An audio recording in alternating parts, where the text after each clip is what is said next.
Good evening, guys. Thank you so very much for joining us again on another exciting Upgrade Mastery just for you. How are you doing? By the way, how are you doing? How's your week? This is another Upgrade Mastery just for you. And we do this every Friday from 7 p.m. to 8 p.m. And basically get to share our experiences from the week, the lessons we learned, the challenges we faced, and how we're able to overcome all of these things. So these are the things that we get to do on the Upgrade Mastery just for you. So first up, how are you doing? How's your week? What did you do this week? What were the challenges that you faced? What were the successes that you had? What were the difficulties that you could not surmount? What was your week like, basically? In one word, if you could put your week in one word, what would that be? What word would that be for you? Is it exciting? Is it interesting? Is it sad? Is it just there, right? What has the week been for you? But interestingly, the week is over. So we are at the end of the week, like you say, thank God it's Friday. So this is another Friday, right? So how are you doing? We get to check up on you because you are very important, right? You are a very important piece in this whole thing that we do. So how are you doing? What's up with you? If you live in Nigeria, how's the protest where you are? Has it died down completely or there are still little pockets of it around? What's this week been like for you, basically and generally, right? Tell me about it. I'd like to know how your week has been. On the Upgrade Mastery just for you, we get to share experiences from the week. So my week has been interesting, right? My week has been, yeah, interesting. Got a little bit of surprises, got a little bit of gift. It was also my sister's birthday, my younger sister's birthday this week. So yeah, it's been an amazing week so far for me, right? And then the conversations we've had this week, the things we shared on our belief system, and the short videos we put out. So just in case you're not following us on Instagram at Wisdom Counseling, you're missing out on the snippet that we take out from these our full sessions. So on Sundays and Friday session, we do short 1 minute videos of everything, right? Which would be like YouTube short, but we don't share those shorts here. We share them on Instagram and on LinkedIn. So you get to see just the snippet who can just keep you going for the day, right? And those ones have been phenomenal, right? The feedback has been amazing.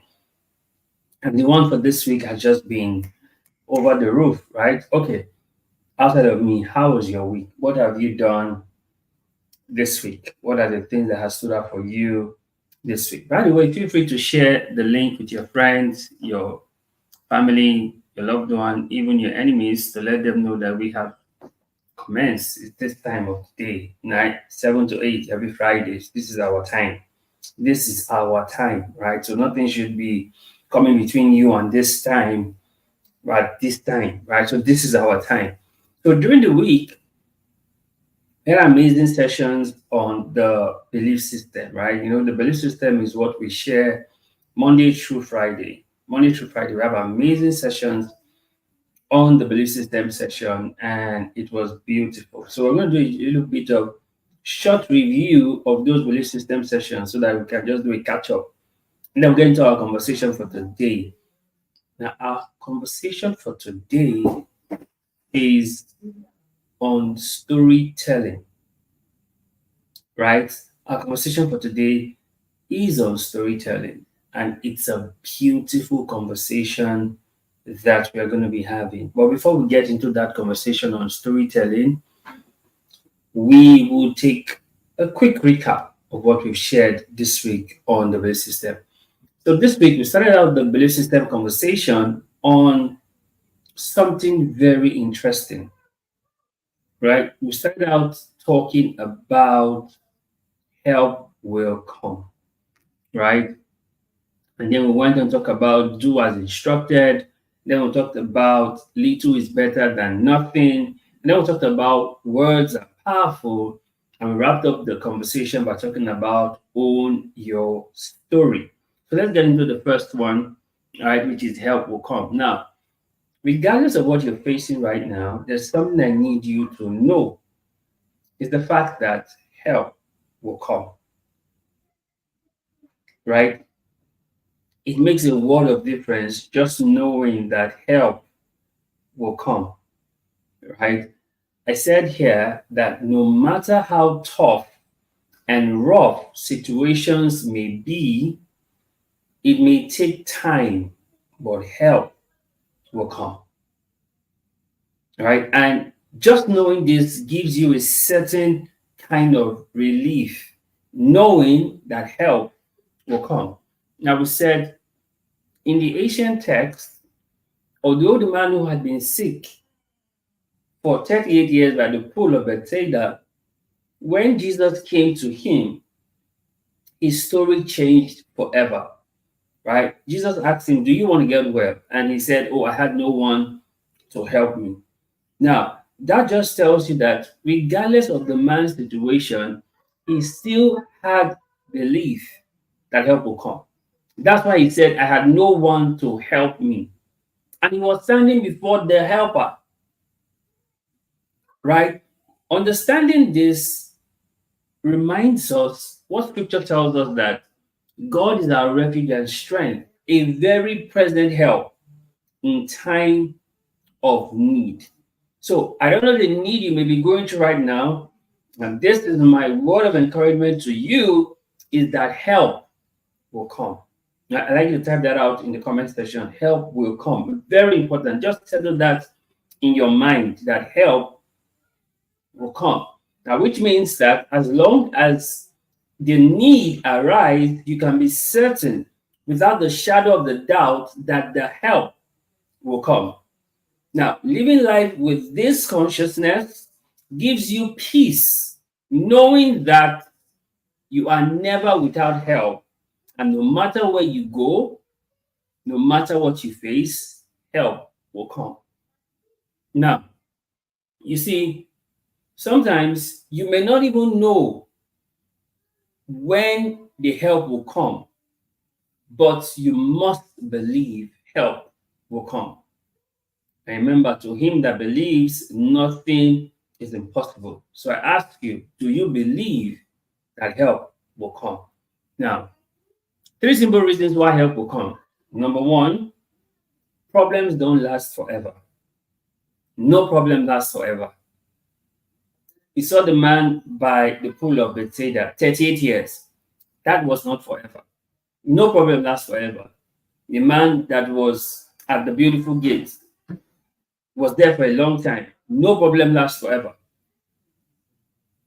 Number two, God is willing and able to help. You know, when it comes to help, some people may be willing to help, but they may not be able to help. So somebody can meet you and say, "Okay, I need a help of $1 billion." Now, you may be willing to want to help that person, but you are not able because you don't have $1 billion, right? But God is willing and able to help. So that's why you must be rest assured that help will come, because God is willing and is able to help. And then number three is that you are a recipient of mercy and grace. Now, because you are a recipient of mercy and grace, then help will come. You see, as long as you don't give up, be patient and believe, definitely help will come.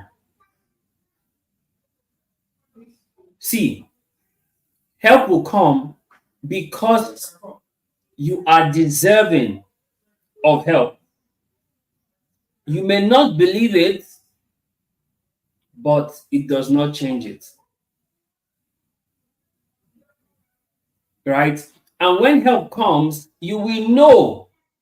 Good to see you. Thanks for joining. When help comes, you will know that truly help has come, because your story changes forever.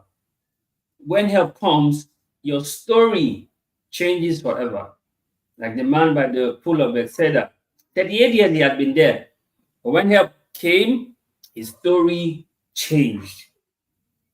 And you know, help may not come from where or who you expect it, but as long as you expect help, help will come. So help may not come from where you expect it, help may not come from who you expect it from, but as long as you expect help, help will come. And also remember this, that help may look delayed, but help is never denied, because help will always come.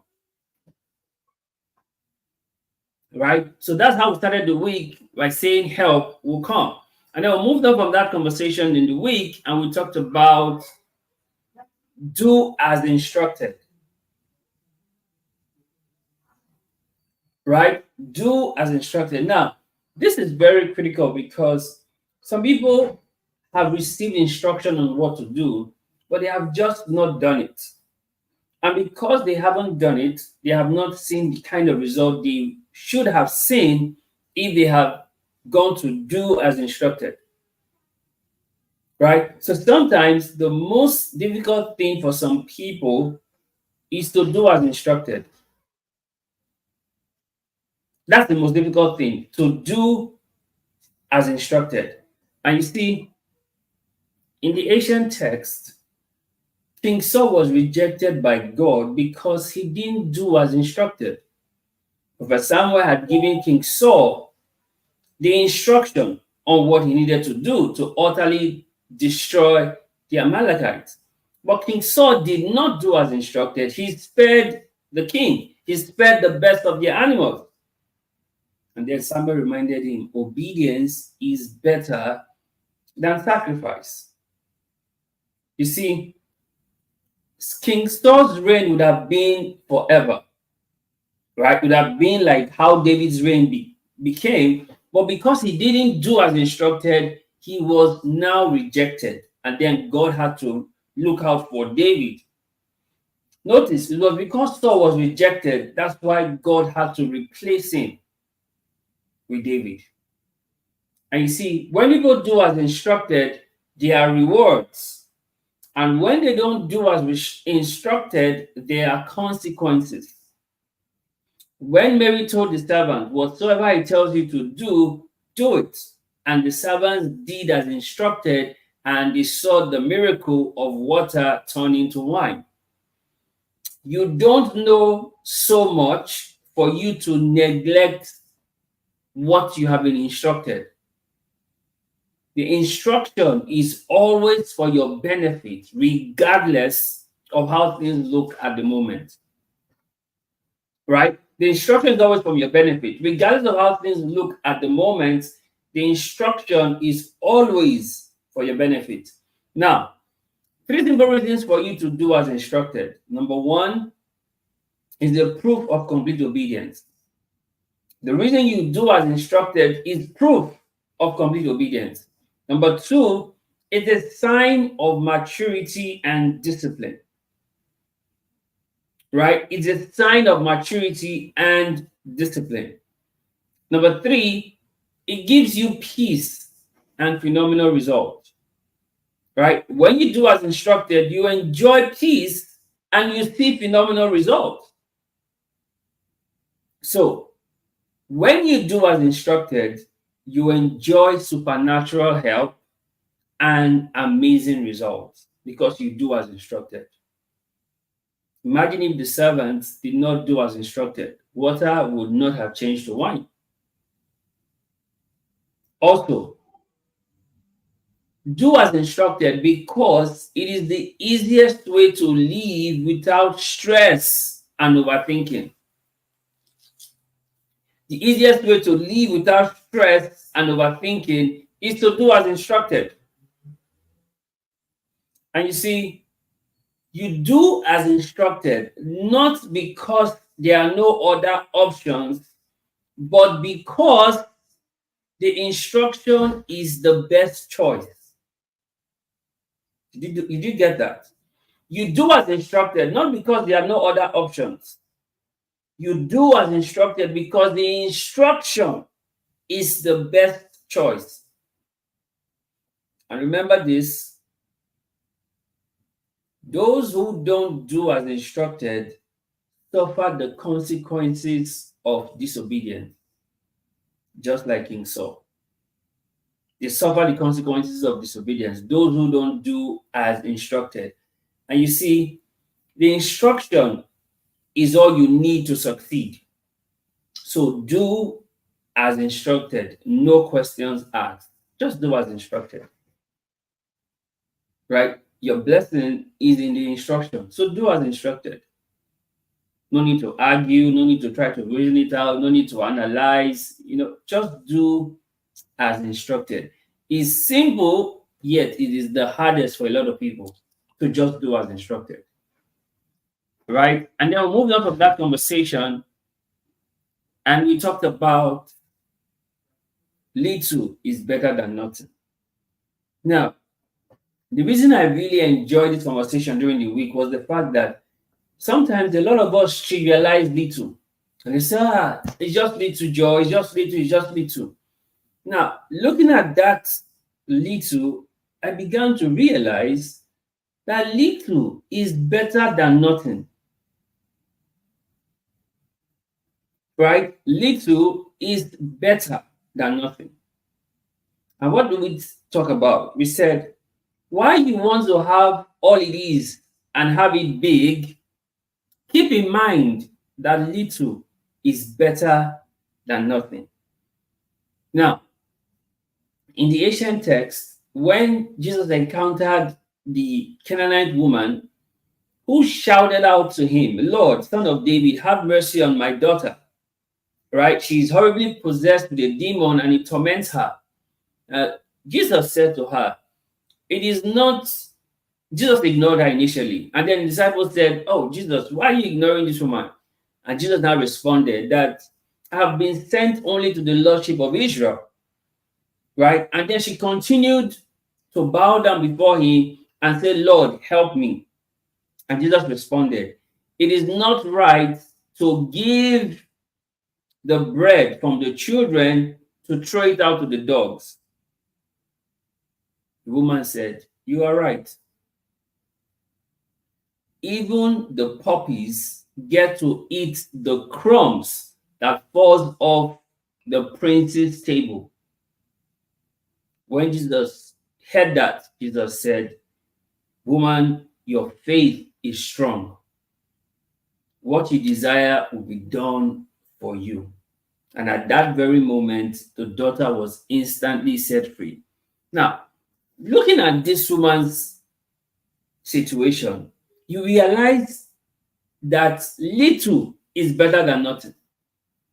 Jesus said, you don't take what is meant for the children, the loaf that's meant for the children, the bread that's meant for the children, and give it to the dogs. And the woman said, fine. But even the dogs still eat the crumbs that falls off the master's table. So the woman didn't need the whole loaf because she understood that whatever is in the loaf is in the crumbs. Now that understanding is that the little crumbs is as valuable as the whole loaf.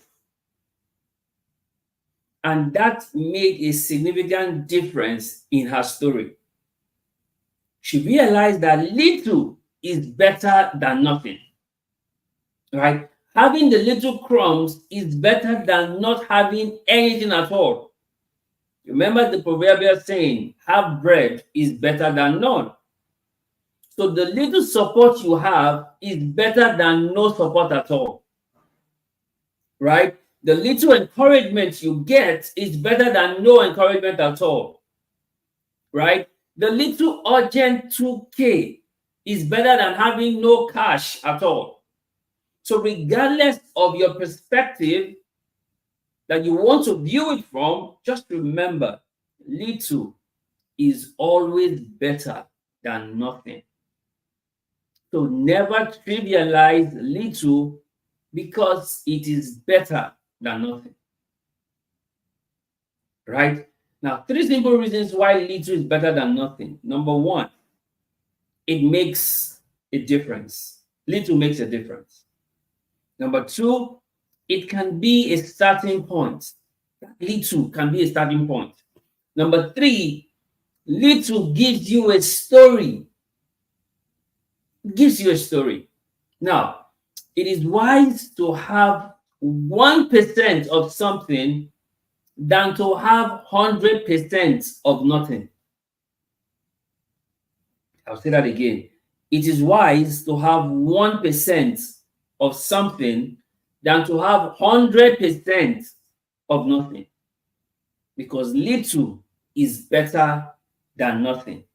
You see, a little seed can grow to become a huge tree. But having no seed at all, there will be no tree. Wrap this around your head, right? Never underestimate the power of little, because a little lie can ruin a solid reputation. A little lie. Remember this: when you appreciate the little, it becomes much. But when you have nothing, it becomes nothing. So little is better than nothing. And don't forget, you have no idea how little is little till all you have is just that little that will create the miracle that you desire. Right? When Elijah met the widow of Zarephath, she had her last meal. But it was from that last meal she had sustenance all through that period. When the widow cried out to Elisha said, "What do you have in your house?" And she said, "Just a little jar of oil." It was that jar of oil that became many vessels of oil that she filled and she sold and she paid off her debts and lived off the rest. See this, guys. Little is better than nothing.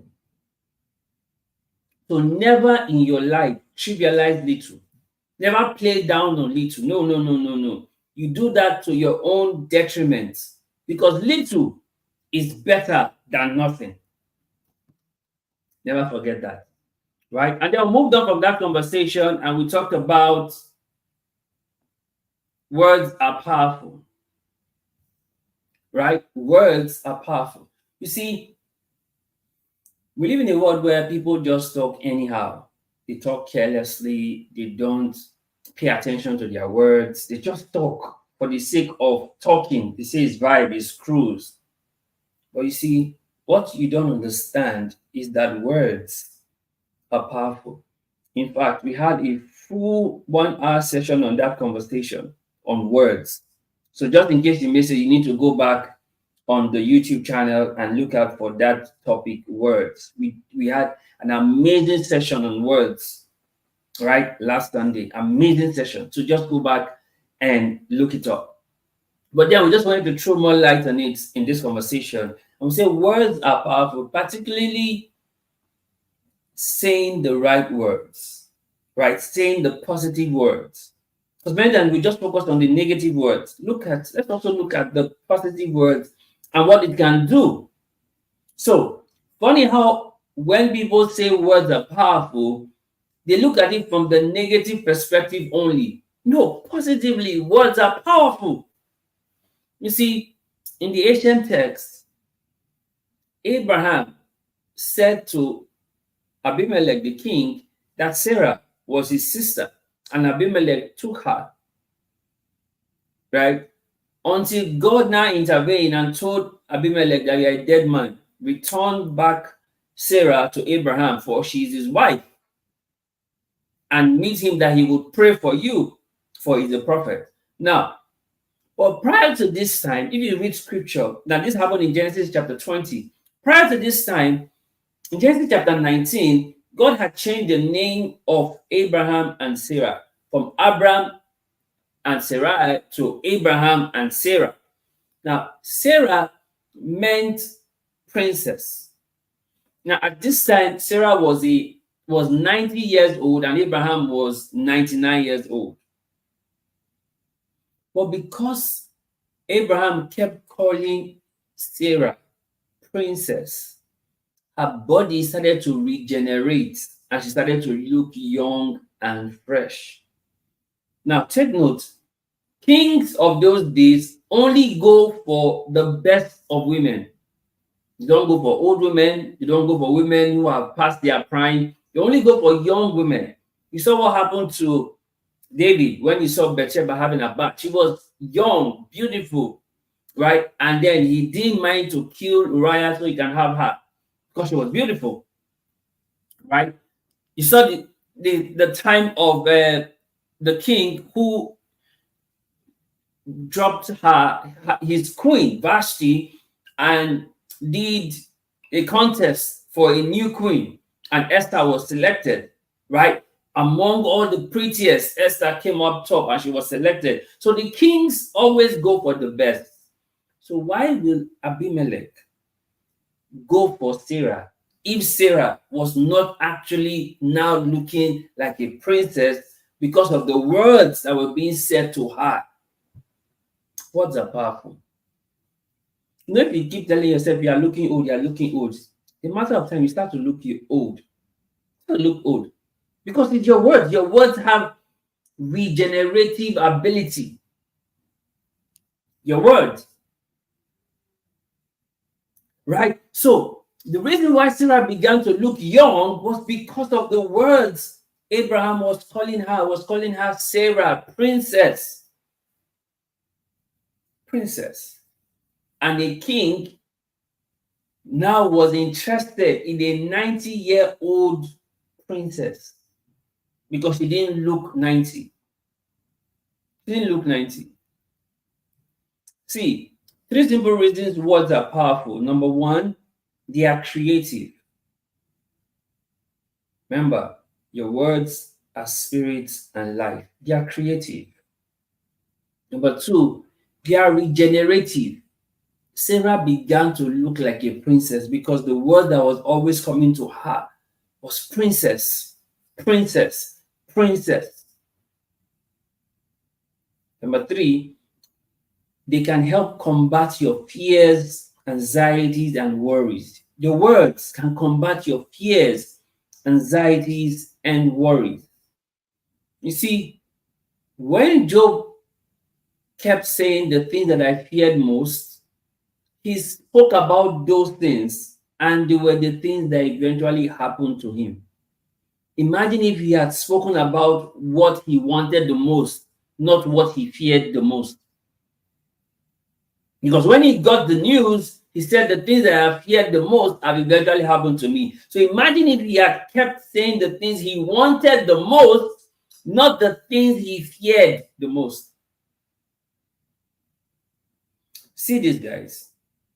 The words you say to yourself will become your reality. The words you say to yourself, it will become your reality. So whatever you desire, speak it. It may not look like it right now. Keep saying it. Don't stop talking it. So mightily grew the word and it prevailed. Keep saying it. Don't say what you don't want to see, because the more you say it, the more you attract it. Say what you want to see. Are you getting this? Don't say what you don't want to see. Say what you want to see. Because words are powerful.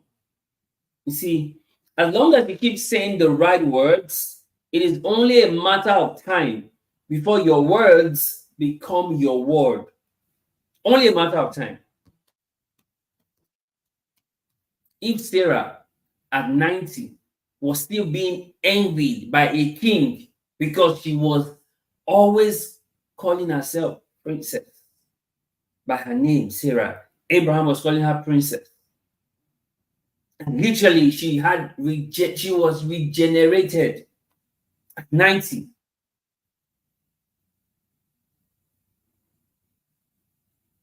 Yeah, I'm always going to look ever young, ever young, ever young.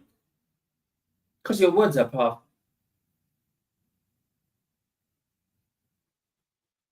Never switch your words regardless of your circumstance. Instead, say the right words, and your circumstances will eventually align to your words. Never switch your words regardless of your circumstance, because circumstances will eventually align to your words. So keep saying it. Keep saying it, regardless of what the circumstance look like. Job said, when he eventually learned, he now said, in destruction and famine, I will laugh. The same Job who said the things that I feared must have happened to me. Now, when he was not in what he was in, he was the one now saying, in destruction and famine, I will laugh. So, never switch your words because of circumstances. Because circumstances will change and align to your words. You may not have any money in your account, but never say you are broke. Never say you are poor. Never say it. Never say it. Don't talk your condition. Talk your disposition. I'll say that again. Don't talk your condition. Talk your disposition. You see, never use words carelessly, because words are powerful. Words are powerful. And then we went on from that conversation and went on to the last conversation we had for the week, which was tell your own story. And this will take us into our gist for today, which is storytelling. Now, today's conversation is going to be very interesting in storytelling. But let's get into the conversation by talking about tell your own story. Tell your own story. You see, you cannot change a narrative you didn't begin the dialogue. So tell your own story. You see, in the ancient text, when Jesus healed the woman who had the issue of blood for over 12 years, scripture said that when she came before Jesus, she told him the whole story. Now take note, nobody would have been able to tell that woman's story for her. Nobody know what she went through for those 12 years when she was bleeding non-stop. You know how the female gender see their monthly flow, right? They see, we call it red ante. They see their issue, their monthly period, right? I know the pain they go through for that span of 3 to 5 days or 6 days, depending on how the person sees he has, right? Now imagine somebody going through that every day for 12 years. You can't tell her story for her. You have no idea what she has been through. You don't know her story. You may see her, you may see what she's going through, but you can't tell her story. And scripture tells us here about the woman that she told Jesus the whole story. From when he first started, she just felt, okay, this flow will stop after a few days. 1 day, 2 days, 3 days, 4 days, okay, 5 days, 6 days, okay, 7 days, it will stop. From 7 days, it became 12 years. How can you tell her story for her? How, please, how can you tell such a story for her? Then that was not even the issue. She lost all she had in the hands of doctors because she was going from one doctor to the other. So all her wealth came down when she was trying to find health. So how do you help her tell her story? You see, the truth is that you cannot conveniently walk in the shoes of another. So it's better that they have the courage to tell their own story. Nobody knows what you have been through like you. So nobody can tell your story. Nobody knows what you have been through like you. Nobody knows the sleepless nights you've had. Nobody knows the time you had to cry yourself to sleep. Nobody knows the time you have to go to bed without food. Nobody knows your story like you. So why don't you tell your own story? 3 simple reasons to tell your own story. Number 1, you tell it as it really is. Number 2, you control the narrative. Number 3, you give people what to know and believe when you tell your own story. You see, you owe it to yourself to tell your own story the best way possible because it is your story. It is your story. And remind yourself of this. When you let other people tell your story for you, you can never be the hero in your own story. You can't be the hero in your own story when you let other people tell your story for you. You can't be the hero. And you see, people will believe whatever stories they hear about you when you refuse to tell your own story. So whatever version of the story they hear, they will believe that because you did not tell your own story. You hear people always say they want to hear from the horse's mouth, right? Proverbially, they want to hear from the horse's mouth. You need to tell your own story, right? And you see, it is your story, so no one can tell it better than you can tell it. So tell your own story. So I have a friend, his name is Steve Harris, right? He tells his story. He's a 2-time college dropout and now he's a corporate sellout. He tells his story. He's reading a book about his story. He has sold thousands of copies of the book. It's his story. And he's telling it. And his story is now profitable for him. Look at the Oprah Winfreys of this world. Look at the people that motivate you around the world. They tell their own story. And their story is what motivates you and inspires you. It's their story. So imagine if they don't tell their story.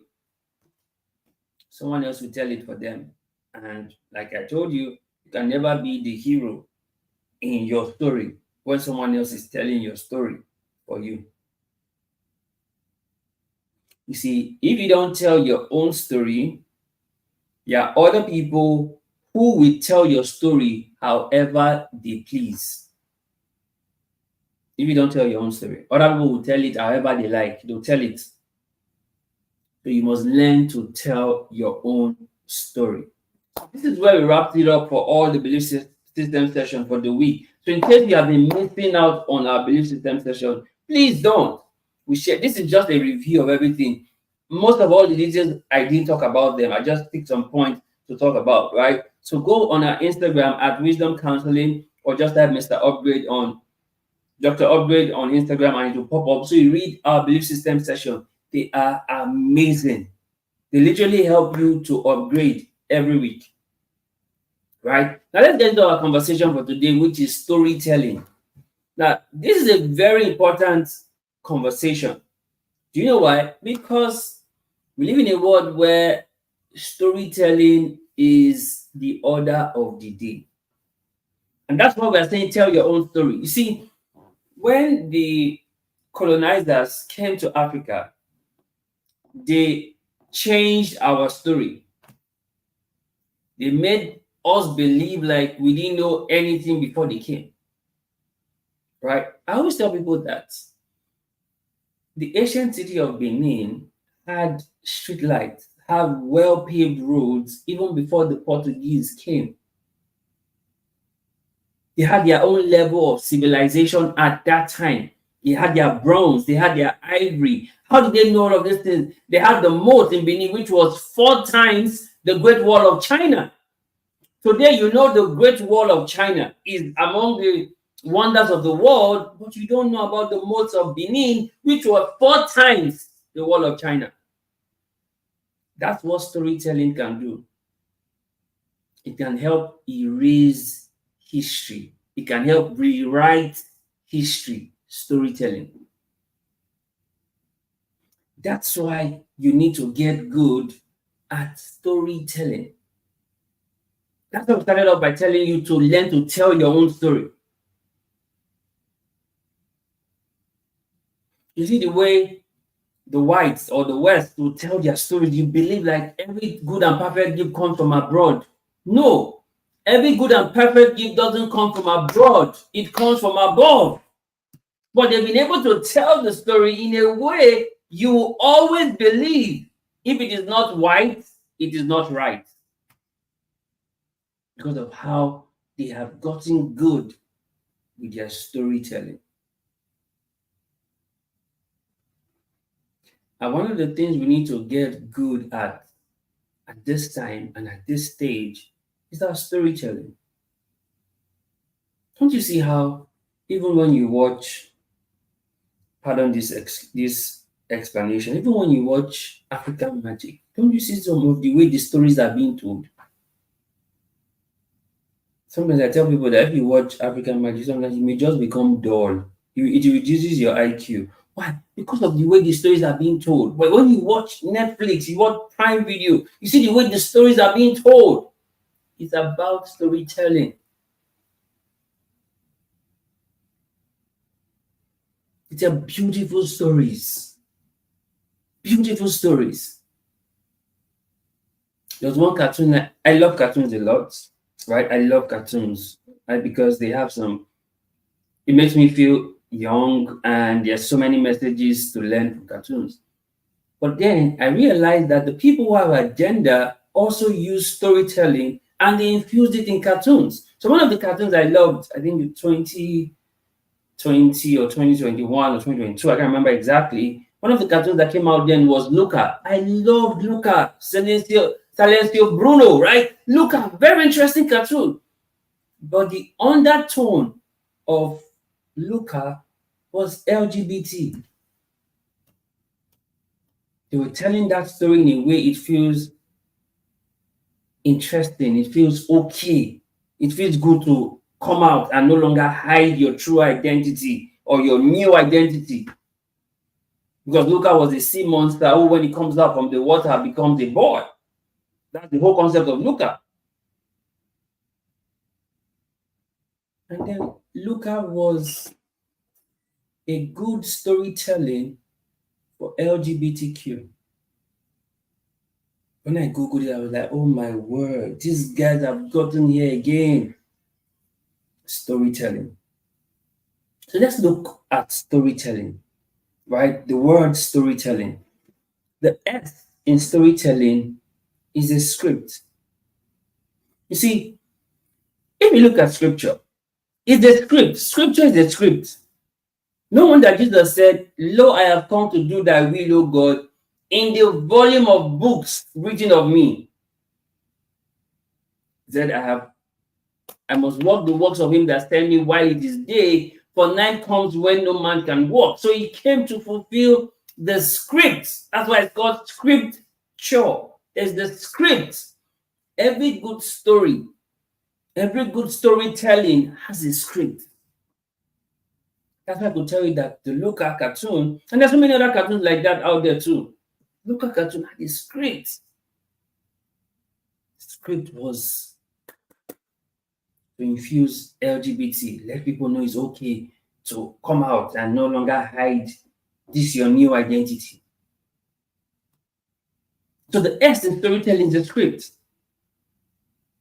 You saw what happened in the openings of the Olympics, Paris 2024. You saw the script that was played out, the storytelling. Commonwealth gave the same thing, the storytelling. The Oscars, the same thing, the storytelling. There's a script. It's not okay, let's just do it like this. No, there's a script. It's scripted. It's scripted.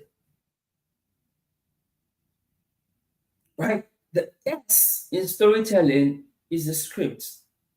There's always a script that is being followed. There's always a script. That's what makes the story interesting because it's following a script.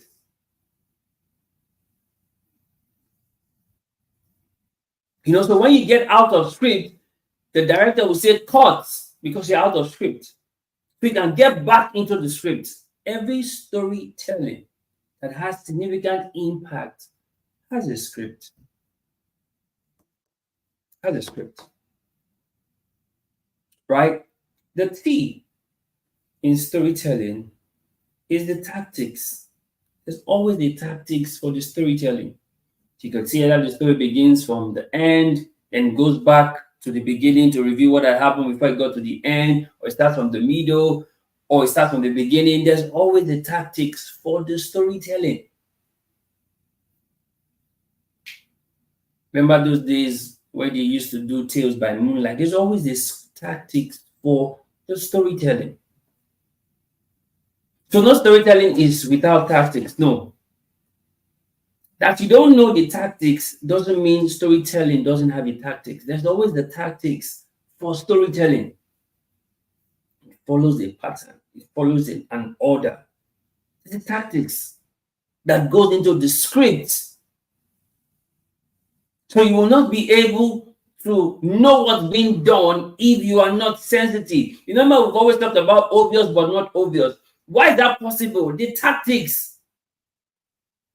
The tactics.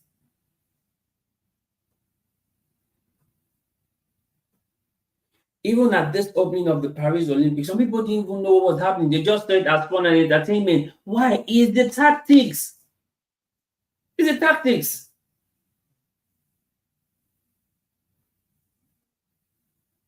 That's what is making the storytelling effective because it has the tactics. You don't see it coming. I told you I watched Luca, I enjoyed Luca. I loved the songs in Luca. Then I realized that this was the tactics behind Luca. I said, oh my, this is good storytelling. Even though it was in the negative, that's good storytelling. Because you can't get the tactics. But there is tactics in it. Because there's something they expect of you when you watch it.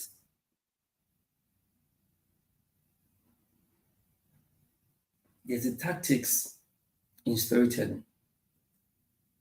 If you watch this movie back in the day, Terminator, the movie The Matrix was actually a sequel to the Terminator. So The Matrix was what would happen before the Terminator would happen. Tactics. They're all connected. So it's not now there's the rise of AI. So you can imagine when Terminator and The Matrix was done back in the 90s, they were talking about AI that we're experiencing now in 2020s and beyond. A movie that was shot in the 90s. Tactics. See how powerful storytelling is, right? The O in storytelling is opinion. Storytelling many times begin to help you to reevaluate your opinions on some things. It helps you to begin to relook at your opinions towards some things. Right now, people don't see anything wrong with LGBT anymore. And people don't see anything wrong with it. They say it's their life, it's their decision. Love is love. Storytelling is helping you to go back and revalidate or reevaluate your opinions on things. You see, it's not really that bad. They are just only expressing themselves. Everyone has freedom of expression, helping you to reevaluate your opinions because of the storytelling. So the O in storytelling is opinion. It's helping you reevaluate your opinions. Right? The R in storytelling is relatable.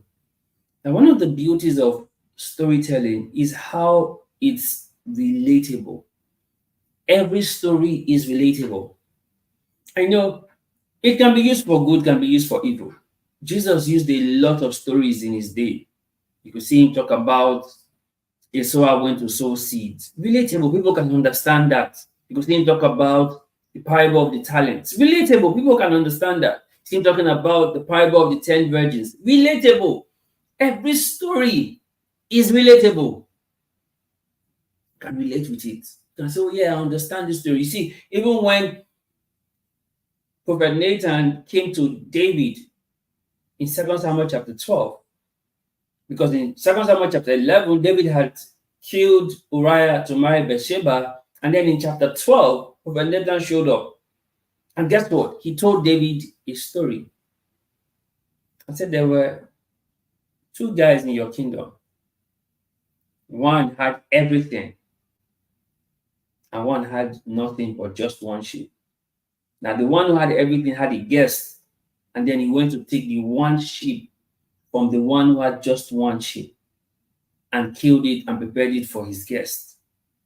And David was livid. He was furious. He was enraged and was like, in my kingdom, there's such a man. That man will do, that man. While he was still raging, but Nathan said, O king, you are that man. You had all the women in Israel, including the wives of King Saul. Yet you went to take Uriah's only wife and you also killed him. And David broke down. Why? The story was relatable. Storytelling is relatable. It's relatable. So the arrow in storytelling is relatable. It has to be relatable. It has to be relatable. Just to talk about the farmer. A certain sower went to sow seeds. Some fell by the wayside. Some fell on thorny ground. Some fell on good soil. Relatable. So the arrow in storytelling is relatable. I think what they also do, especially in the negative, they tell stories that is relatable. You can relate with it. They are passing their message subtly. Because one of the things that storytelling does is that it helps to bypass conscious resistance. You know, when people tell you some things, you as a person, you always have internal conscious resistance to what you are being told. But when it comes in a story format, the story helps to bypass that conscious resistance, especially when it is relatable. You see yourself in the character of the story. That's how relatable storytelling is. You see yourself in the character of the story. It's always relatable.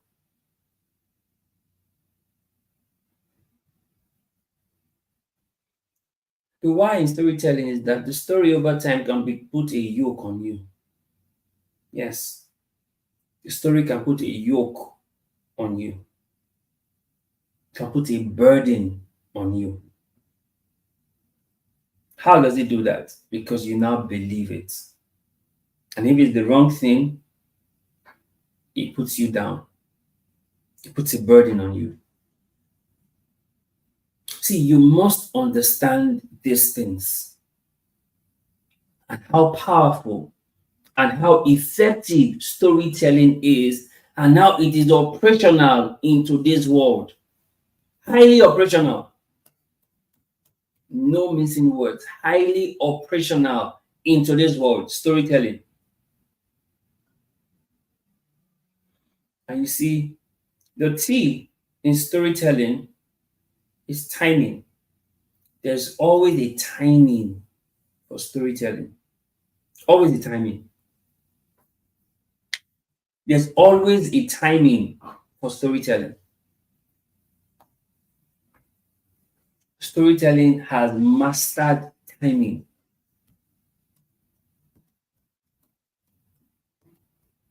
Master timing. You know, when Jesus met the woman by the well, he told the woman, "Give me water." And then the woman said, "You don't have anything to draw with." And then he told the woman that the water I would give you, you won't need to come here to fetch water anymore. And the woman said, "Give me that water." Tiny. Storytelling understands timing. Timing. Right? And then the E in storytelling is emotion. Storytelling evokes emotions from you. See, you cannot do hard guy when it comes to storytelling. It evokes emotion from you. Whether it's anger, whether it's joy, whether it's you being excited, storytelling evokes emotion from you. It brings a mood from you, storytelling. You know, someone can start telling you a sad story right now, and you will start getting sad because of the story. Emotion. And someone can start telling you a happy story right now, and you start getting excited because of the story. So storytelling evokes emotion. That's why you watch Titanic, a movie, and you are shedding tears. Emotion. Storytelling evokes emotion. And then the first L in storytelling is that you listen. It captivates you enough that you listen. Right? A good story gets you to listen. Storytelling gets you to listen. It captivates you that you listen. When they start the story like this, you pay attention. You want to listen. You want to hear what actually happens. That's it. It gets you to listen. That's storytelling. It gets you to listen. And then the other L in storytelling is learn. You always learn from the story. That's why many times when the story is over, they always say, "What's the moral lesson from the story?" You always learn from the storytelling. You always learn something. Whether it's good, whether it's bad, but you always learn something from storytelling. You always learn from storytelling. You always learn. Right? So there's the learning that happens in storytelling. And then the I in storytelling is that it's intentional. It's intentional. Every storytelling is intentional. There's a message that it needs to pass. There's an idea that it needs to pass. There's an ideology that it's pushing. Every storytelling is intentional. I gave us an example earlier of Luca. It was intentional. Because why? Children are going to watch those kind of cartoons. And imagine watching those kind of cartoons growing up as a child. You begin to see those things as normal. Why? It was put in there intentionally.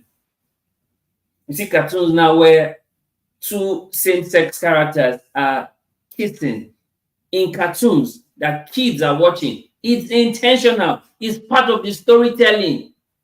You say love is love. It's intentional. Right? The I in storytelling is intentional. It's not by mistake. It's not by happenstance or circumstance. It is intentional. It's intentional. And finally, the G in storytelling is that the story must be good. Even if it's a bad story, the story must be good. You get that? Even if it's a bad story or a wrong ideology that the story is pushing, the story must be good. Because it's so good, you can't even think that there's anything wrong with it. You know, I often tell people that the challenge today is not between good and evil. The challenge today is between good and good because evil is the new good. You get that? It's not between good and evil per se, it's between good and good. Because evil is the new good. Evil takes the form of good. So you need to be able to actually discern the real good from the evil good. And storytelling, guess what? It's good. Storytelling is good. You can't even be able to figure out what is being told in the story because of how good it is. Can you understand why Paul says that we should not be ignorant of the devices of the enemy? Because one of the devices of the enemy is storytelling. One of the devices of the enemy is storytelling. When the serpent met Eve, he engaged Eve, and Eve didn't know when she fell. Because storytelling is good. The G in storytelling is good. Right? So this is what storytelling is about. Oh, the end. Thank you so much. The end in storytelling is necessity. Necessity. It's of necessity that stories will be told. It's of necessity. It's of necessity. It's of necessity that story will be told. Is a necessity. Because that's the only way they can rewrite your history when they tell you a story that is different from your history. That's the only way. I keep saying it now. Not many people know that the walls in Benin were 4 times the Great Wall of China. Why? Because it was a necessity to tell that the Great Wall of China was one of the wonders of the world. And any other thing is not as significant as the Great Wall of China. Why? It was of necessity that that story be told. Right? So this is what storytelling is about. There's a script, there's the tactics, there's the opinion, there's the relatable, there's the yoke that it puts on you, there's the timing, there's the emotion it evokes, there's the listen, it gets you to listen, there's the learn, it makes you to learn something, there's the I, that's intentional, there's the N, that's necessity, and the G, that it's good. So you don't even know when you are being deceived because you have just been sold a story that you have now swallowed hook, line, and sinker. Because the story has been told you so good, you can't even know the difference anymore. Right? So this is what storytelling is about. And this is what you see happen every day in the world. Every day in the world. Haven't you noticed that the West has the way they paint their narrative, their storytelling, that it looks like nothing wrong ever happens in the West? All the bad things happen in Africa, but nothing wrong happens in the West. It's storytelling. Why? Because they are curating the narrative, what they want you to believe. This is storytelling.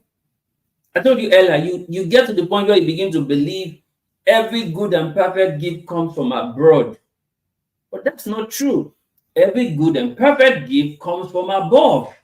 But the storytelling of abroad makes you believe that if it is not white, then it is not right. It has to be white for it to be right. It's storytelling. It's storytelling. That's why you feel English is now your mother tongue and your local dialect is your second language. It's storytelling.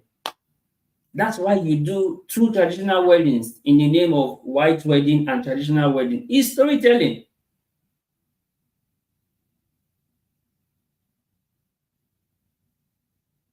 That's true. Someone said, so true. Most times when people hear these stories, They can even doubt it. Yes, because they superimpose their own story over your story. And you believe their story more than you believe your own story.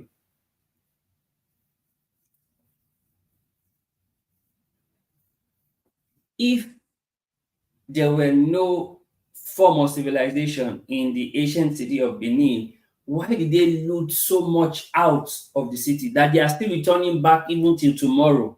Some of the looted artifacts. But they gave us the story that we were backward, we were uncivilized, and all of that. It's storytelling. Storytelling.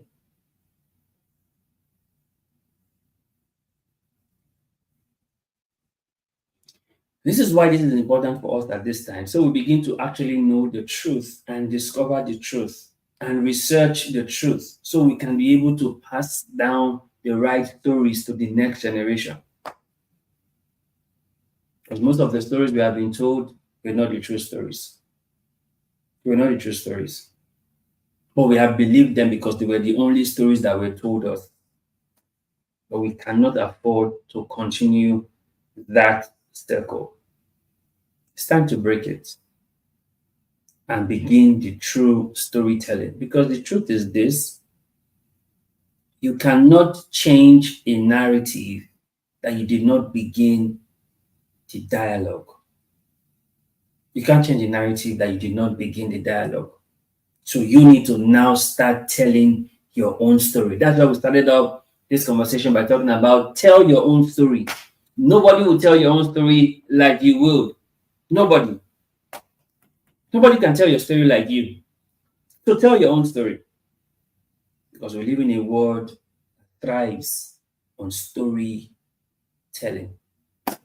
So guys, I hope this has been fun for you. So let's take a few questions while I share some of the feedback that we've gotten so far. Thank you so much, all of you who have joined and stayed through to the end. Please feel free to also share the link when we are done so more people can get to watch the replay because they may have missed out on the live session, but they shouldn't miss out on the replay, right? Because this is worth listening to at this time, right? So thank you so much for all your comments. Thank you so much for being here today. You promised you're going to be here and you were here today. Thank you so much. I appreciate that. Blessing, Akiri. Thank you.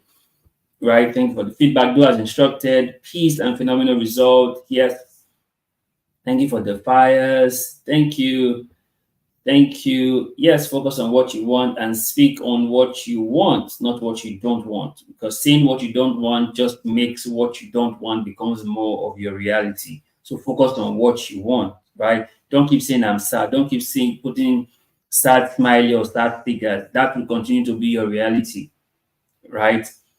I told you the beauty hack. You see that with Sarah, right? She was a princess at 90, that the king was desiring her and even took her until God had to intervene. You see that in Genesis chapter 20, right? Beauty hack. Call yourself that you are young, you are youthful, you are vibrant, your sight is amazing, that you don't have sight issues.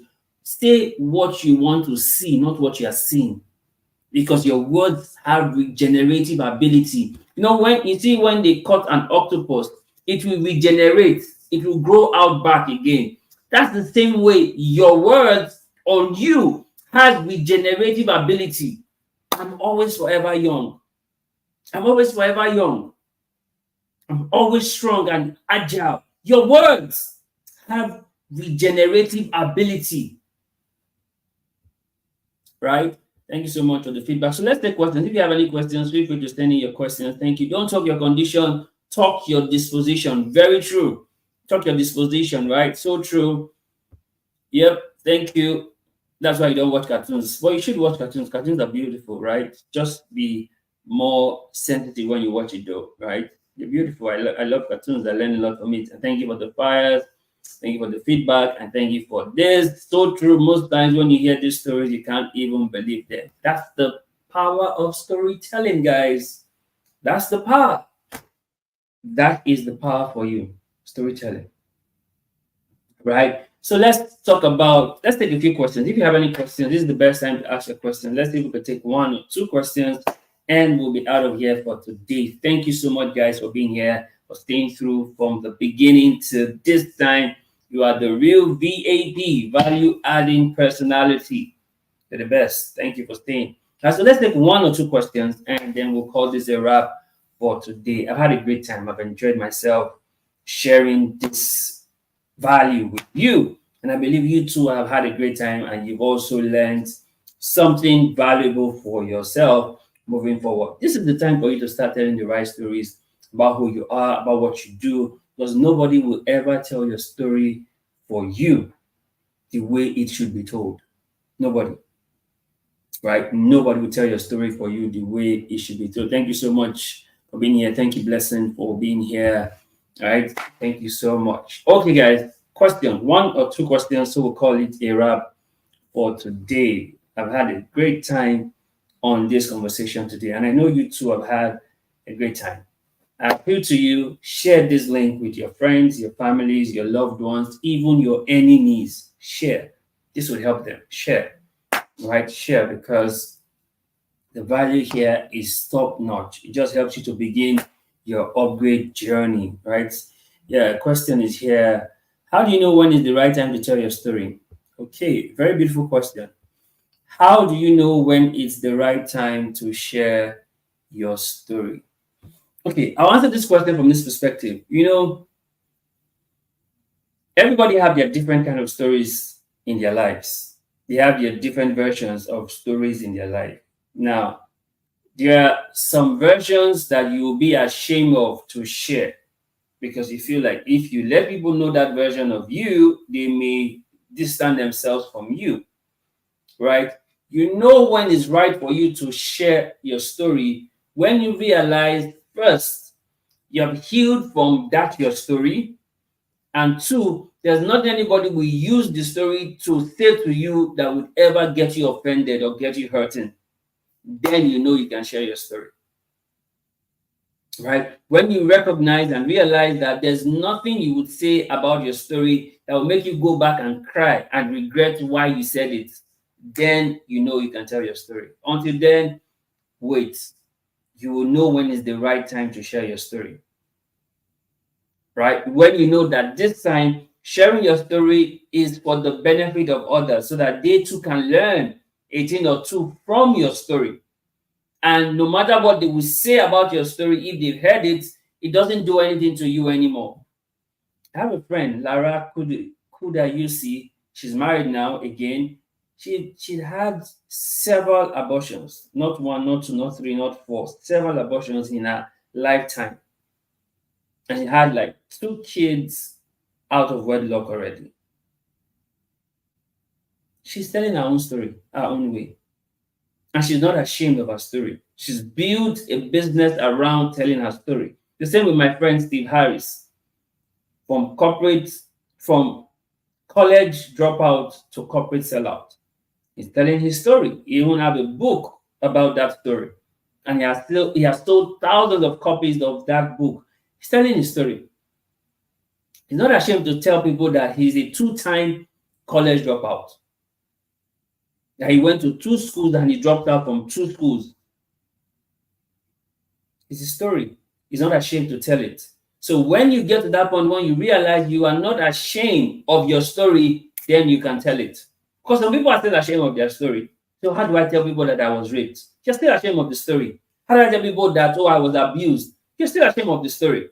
How do I tell people that I've been traumatized? You are still ashamed of the story. When you get to that point where you are no longer ashamed of your story, then you know you can tell your story. Because people are going to retweet your story, they are going to screen grab, screen record, and repost your story, and you know you are not going to feel sad or regret ever saying it. Then you know you can tell your story. Does that help you? Right? Thank you so much. Any other question? One more question, and then we'll call it a wrap. I think we've extended our time here today. Right? I don't think we've been this long here before, but it's been worth it. Right? One more question. If you have one more question, thank you. Facts tell, stories sell. That's true. The facts they tell, but stories they sell. Very true. Oprah Winfrey made millions of dollars telling her story. Stories sell, man. Stories sell. Facts they tell, yes, but stories sell. In our world today, storytelling is a big deal. Storytelling is a big deal. Don't joke with storytelling. Don't joke with it. Right? One more question. Just one more question. I'm call it a wrap. Thank you guys for being here today. You guys are amazing.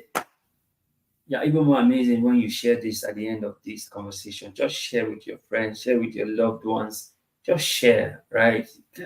Just share. Sharing is caring. One more question and we are out of here. One more question. One more question. I'll take one more question and we're out of here.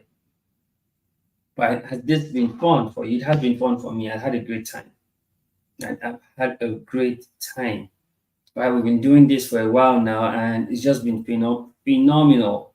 Switching away from Instagram to YouTube has just been amazing. I've loved this space. I've loved this space. I've loved this space, and I don't regret here to this space. One more question, and then we'll call it a wrap, guys. Just one more question. Who's going to ask that question so I can answer it, and then we'll wrap this up. Thank you so much for being here, guys. Thank you so very much for being here. I've enjoyed this conversation. I've enjoyed this conversation, guys. I have enjoyed this, and I hope you have too. Right? I hope you have too. We're waiting for your question. Just the one question. One more question, and we'll call it a wrap. Just one more question, and we are good to go. So who's going to ask that one question? I'll be patient a bit, right? Just a little bit patient so I can take that one more question and then we're out of here. So who's going to ask that question? Who's going to ask that question?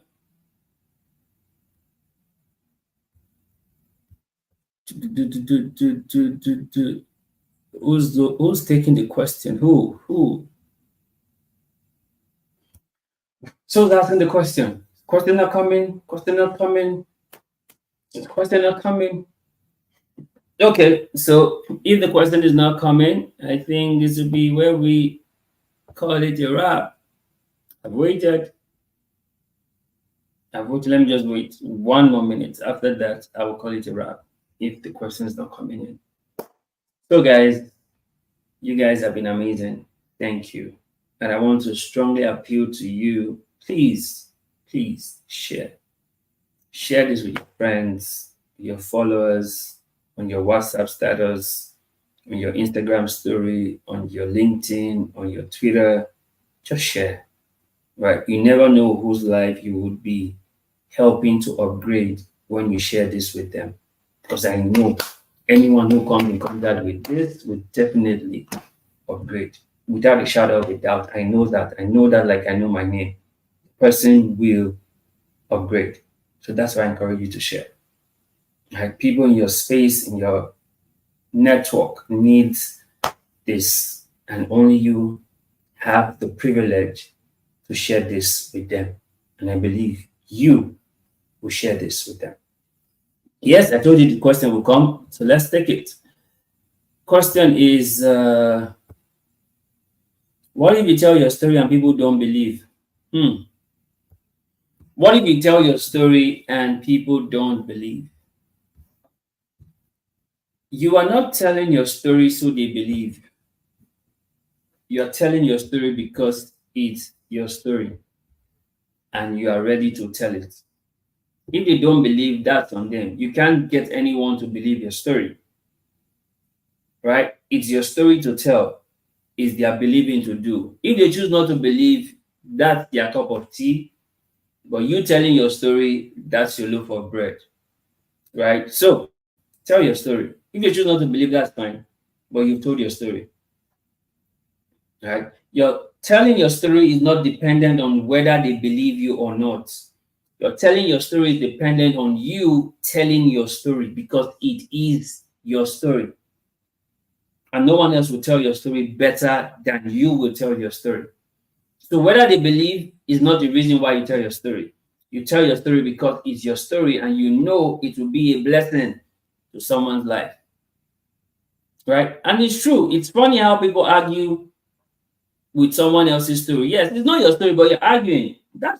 It's funny, right? It's funny how people argue with people's story. It's just funny, right? But it's your story. No one can tell your story for you because they were not in your shoes. They were not there. They didn't know what happened to you. They don't know what. They can't even put themselves in your shoes. You know, one of the wrong things to tell people is, I know how you feel. You don't know how I feel. You're not there. You can never know how I feel. It's best to tell them, I can imagine how you feel, not to tell them you know how they feel. You don't know because it's their story. You were not there when it happened to them. You were not there when they had their sleepless nights. You were not there when they had what they had. You were not there. So, guys, thank you so much for all the questions. You guys have been amazing. If I don't end this now, we're going to be here all evening, and I value your time. I don't want to keep you here all evening. Thank you so much, right? You guys have been amazing. Remember, I always say there's always more on your good side of life, and that's why we encourage you that you leave good behind so that you can upgrade. Thank you so much, guys, for watching. See you again next week, another Friday, 7 p.m. to 8 p.m., and it's going to be amazing. So this week, go out and tell your story, especially the one you're comfortable with right now. Tell your story. It's your story, and practice storytelling. I look forward to hearing your feedback. Thank you so much for watching. God bless you.